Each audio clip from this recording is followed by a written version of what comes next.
went and, actually, I'll share this with you, just about travel in general. So we left out on the plane on New Year's Day, which means that we had to be at the airport at 6 a.m. on New Year's Day. Nobody dove at the opportunity to take us to the airport and have us there by 4 a.m. so we could get on the plane at 6 a.m. So we decided to use something called Sleep Park Ride. I'm probably said it backwards again. Um,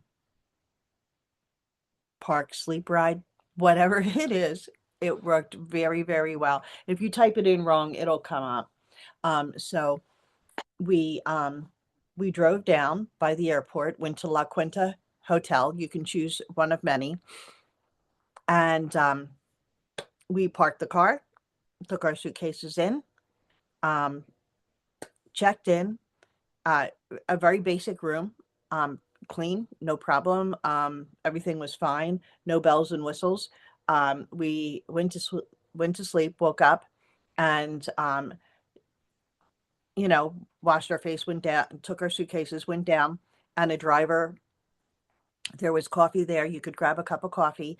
There would have been breakfast, but we left out before 6 a.m. We left out at 4, so there was no breakfast. If we had wanted some type of a muffin or something, he would have gotten that for us, but we can't eat that anyway. So, the driver was delightful and cheerful, even though it was 4 in the morning, and got us to the right spot and gave us our suitcases, and off we went. And everything went great through TSA. And on our flights, we got down to San Jose.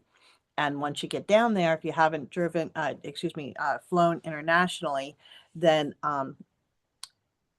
you wouldn't be familiar with the fact that after you get off in San Jose, you have to go pick up your suitcase. Like pick up your suitcase, and then you have to take it through customs, and then you put it back, and then you go on about your way, and you go through customs. They check your hair, your passport. I mean, they check it at TSA too, but you check there, and you go on through, and then you go, and if you're getting a rental car, you get your rental car. So when going to get a rental car, let's see, I think I have a slide about that. I'll have to go back to this one. Oh yeah, okay. I have these out of order. Sorry, guys. I'll back up. When you go to get your passport, if you haven't gotten your passport or you haven't gotten it in the last 10 years, you'll need a new one. If you wait more than 2 months, then from your trip, you're probably going to have to wait until the last 2 weeks and get an emergency passport. Because if you're not sure if it's going to be processed and arrive at your door in time, then you have to wait till the last 2 weeks, and you pay a lot more. It's going to cost you less than $100 to get a passport. If you need a last minute one, it's going to cost you $250, plus you have to go down to Center City and pay for parking. So you'll need your driver's license, birth certificate, old or expired passport if you have one, any name change papers if you're divorced. They especially wanted the name change paper that they really wanted. They kept that, but they sent it back to me. So that can be expensive if you don't get that in time. Then I talked about the Sleep Park Ride, and then we packed sandwiches to take on the way, and there was a little refrigerator in our room, so that was fine. And when you get in country, whatever country you're going to, you can ask your bank, if you give them a heads up, you're going to want a certain amount of money. And it's probably less expensive from what I've heard to get some money, which we did not do. We didn't think of it, but to get some money from the country you're going to take with you so you're ready, and to get a little familiar with it, because it's kind of culture shock with the money thing. It's like, well, what is this? What's it worth? You're looking it up on your phone. You're trying to figure it out as you go. And so if you have a little bit of time to prepare for that, it's definitely nice. In Costa Rica, they're called colones. And so if you have 500 colones, then that's equal to about $1. So I guess we would say that, let's see, a cologne is equal to about a half a penny, I guess. No, that's not right either, is it? Well, 500 colognes is equal to about $1. So if something costs $16, then you're going to say it's about 800 colognes or colognes. So, but every country, of course, is different.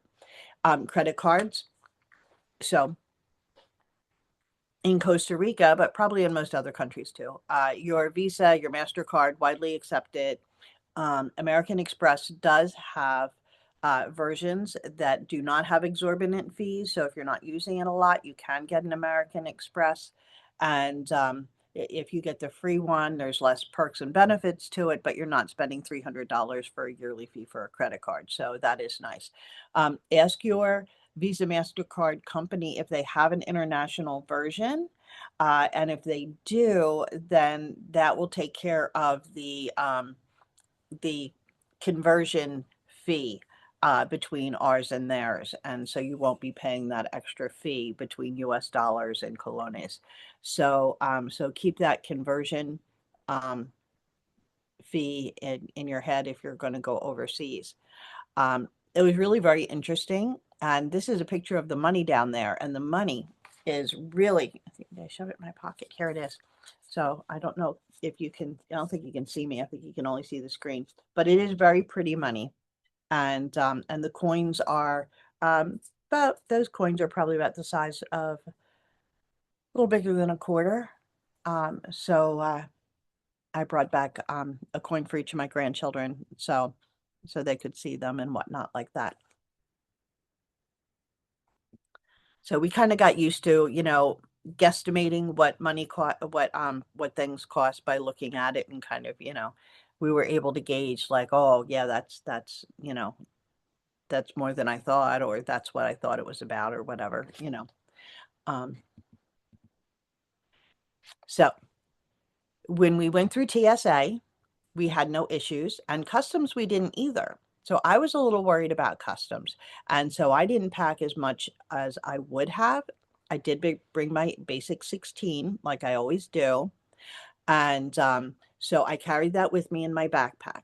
Then my little oil case that I usually keep in my pocketbook, since my pocketbook I jammed into my backpack, that little case that I take like it holds like 8 to 10 oils.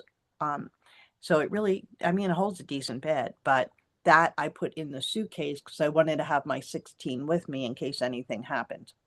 So these are the oils that I brought with me. All my basics: frankincense, lemon, on guard, oregano, and tea tree, peppermint, lavender, digesten. I'm sorry, I did this real fast. Breathe, deep blue, adaptive, copaiba. Oh boy. Spikenard, lemongrass, rosemary, and metapower. So those were the ones that I had with me on the plane. And always digesten when it comes to the air. You never know if you're going to have a rough ride or if somebody else is feeling car sick or air sick. So always have that. So when you go through, when you get to Costa Rica and you get through customs and you go to find your rental car, this was a bit of a fiasco. Um, we were looking for something very cost effective. We didn't want a fancy car or anything, but we did not expect that easy car rental meant that the American name for easy car rental is actually rent a wreck. And so they were a wreck, let me tell you. The car was nice and it was fine. It had some scratches on it and whatnot. It wasn't perfect, but it was absolutely fine. Um, no, the brakes did start making a noise at one point, and it sounded like they needed their rotors taken care of, but nothing unsafe. And it was a nice looking car. I should have put it up there. But go with one of your big companies: Enterprise, Avis, Hertz, Budget. They all have setups in other countries, in many other countries, and they certainly do in Costa Rica. Avoid the smaller companies. They may seem to be charging less, but on the long run, they tack on outrageous fees, and they're not upfront about it. So you're going to do better by taking one of the bigger companies, paying more. In the long run, you're going to end up most likely paying a good bit less. So in Costa Rica, cars drive on the same side of the road as the US. So there was no trying to figure out, am I on the right side of the road? Traffic in Costa Rica, in San Jose, looks like New York City. It's pretty much the same in Escazú. When you get out to Capo, it is very busy also, but nothing like that. It's the outskirts. It's by Manuel Antonio National Park, and it's a very nice area, but you don't have the traffic, but it's not level. So you're going uh, down steep, windy roads all the time, hairpin turns and all kind of craziness. So we saw a Jeep overturned, and they just left it there. Next day, it was still there on the side of the road. So very interesting. The roads, we might call them one-way roads, but they drive them with two-way, and you literally could reach your hand out the window and touch a bus. So quite an adventure. And if I had the choice to say I'm not driving anymore, I would have taken it, but I was the driver, and that's okay too. It was an adventure. It was fun, and we had a really good time. So where to stay? We did Airbnbs all across the board. We started off in this place here, and I forgot to take pictures. It was very cost effective. I think it cost us $40 to $50 per night in each uh, of the places we went. So in other words, 40 to 50 each. Um, and we stayed in very nice places all the time. So this was a hotel building that we stayed at, or excuse me, I shouldn't say hotel, like a condo building. Okay. And so we had a kitchen, we had a living room, we had a bedroom, bathroom.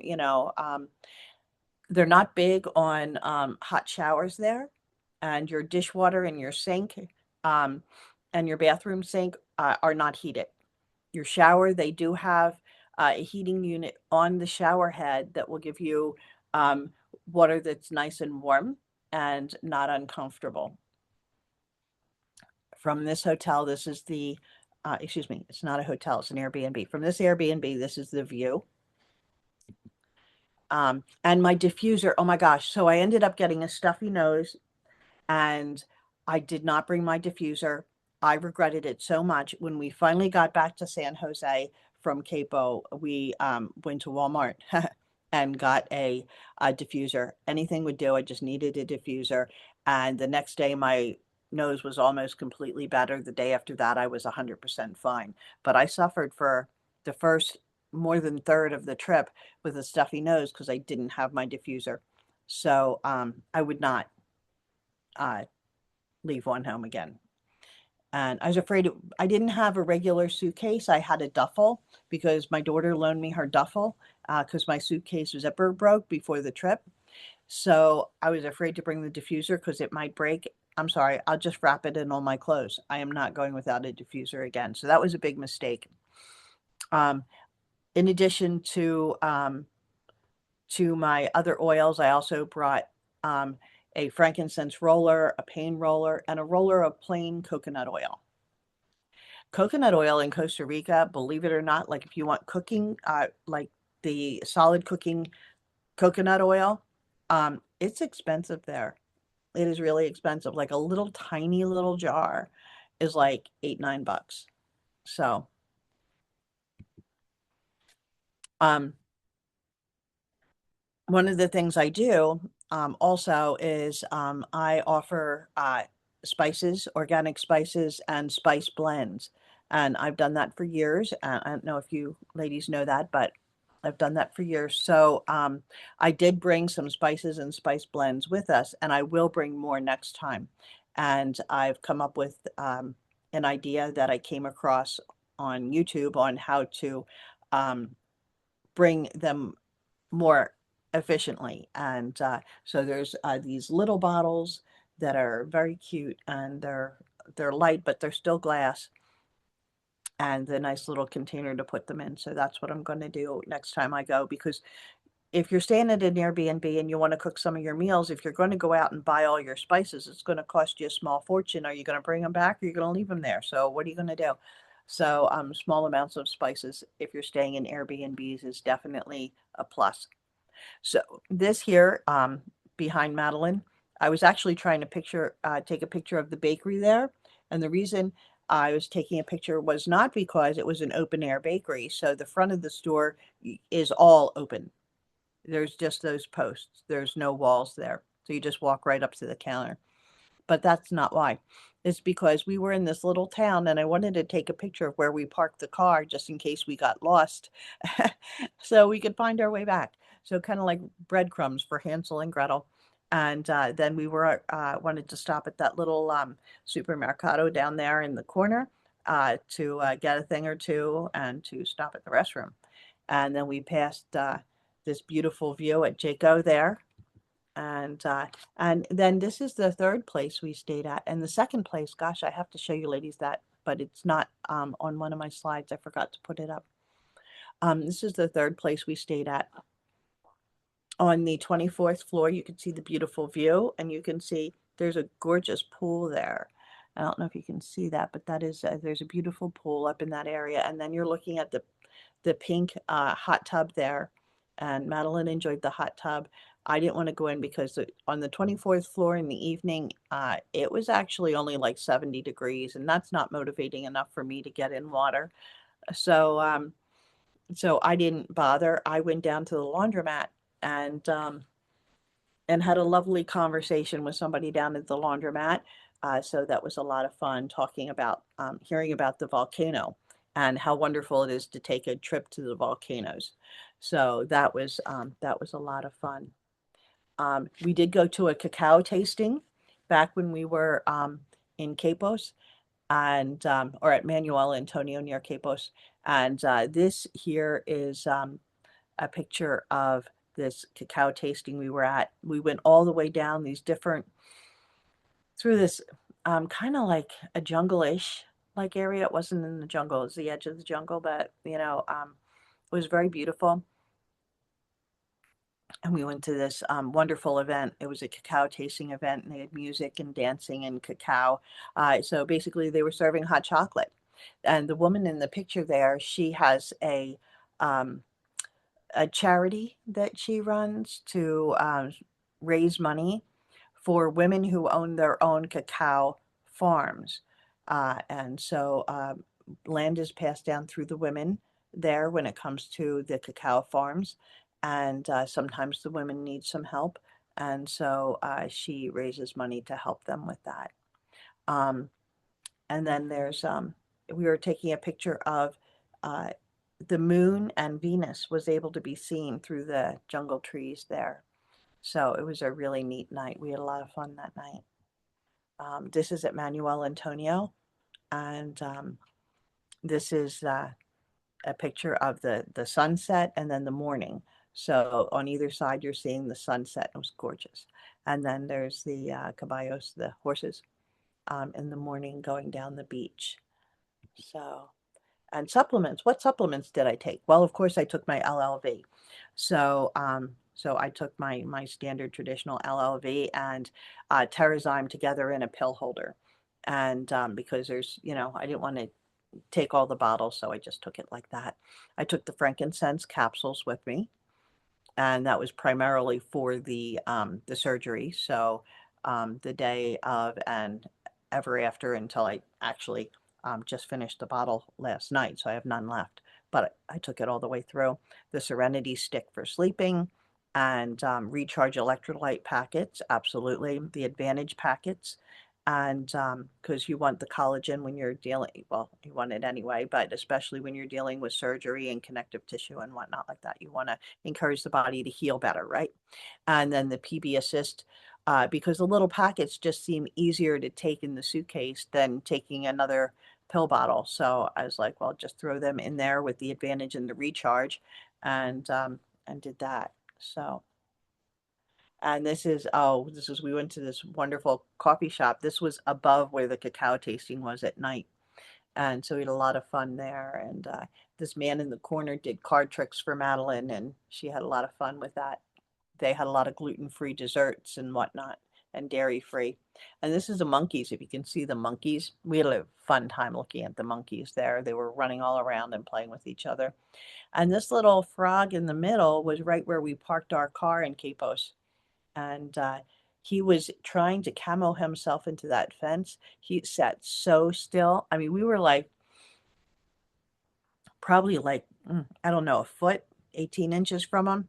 Didn't move one bit. I think he was trying to pretend he's not there and like that we wouldn't be able to see him or something. It was very funny.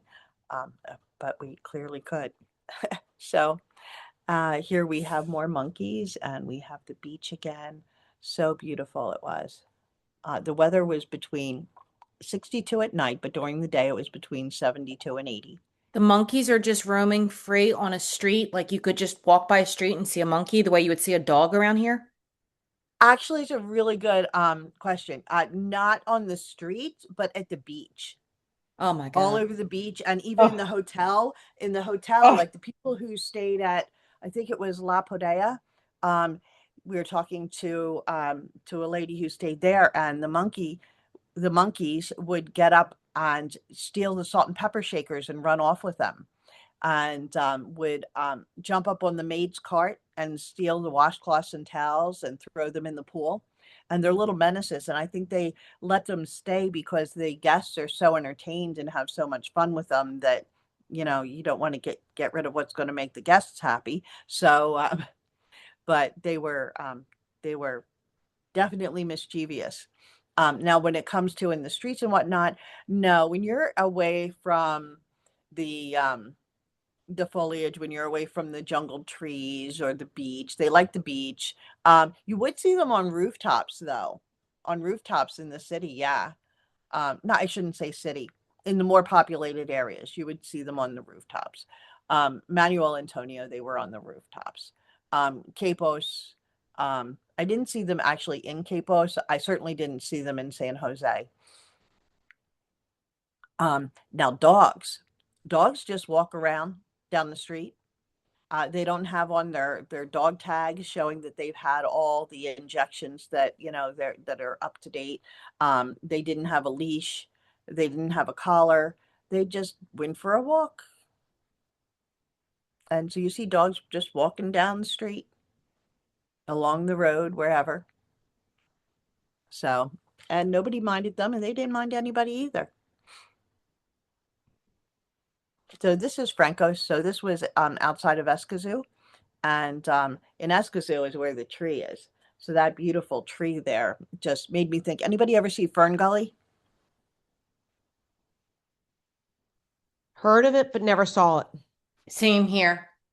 You really need to see it. It's a really, really good children's movie. I'd like, it's really, really good. Definitely, definitely. Don't mind seeing that one again. And it was Katie's favorite movie, so I've probably seen it at least 20 times, if not more. So, but that tree looks like a tree from Fern Gully. And I was showing my Eric pictures of the tree with no people in the picture. It was just pictures of the tree. And he was like, oh, that's really cool. And I was like, doesn't it look like Fern Gully? And he was like, yeah. And then he saw a picture of me standing in front of the tree and he was like, oh my gosh, that thing is huge. And it is. And that is strings of lights they have hanging from the tree. And they change. Which there's several trees there that are like that, and one day they'll be on this tree. A couple days later, they'll be on that tree, and this is Franco's, which is a really nice coffee shop, and so we had macchiatos and gluten-free oatmeal cookies and all kinds of yummy things there, and so that was a lot of fun. And then we went to an Indian restaurant, which was kind of attached to our condo building. And this was the last meal we had before our dental surgeries. And so, let's see, I did I have a curry? I think I had a, no, did I have a curry or a masala? I forget. And, and then Madeline had that's an appetizer there. Um, I forget what it was called, but we did easy, it was easy there, to deal with our, um, food intolerances. We really didn't have a lot of problems. We had more problems in the Lauderdale airport than we did in Costa Rica. So this is the dental office where we went, and the picture in the middle is, the recovery room. They have two massage chairs in the recovery room. This is the room. If you see that white screen in the back, that's where you have the ozone treatment and the red light therapy. And then there's, a cushy chair that I'm sitting on right there. That's my legs and my blanket and my water bottle. And that might be, yeah, that is the last picture. So, because we'll be talking about the dental at another time, but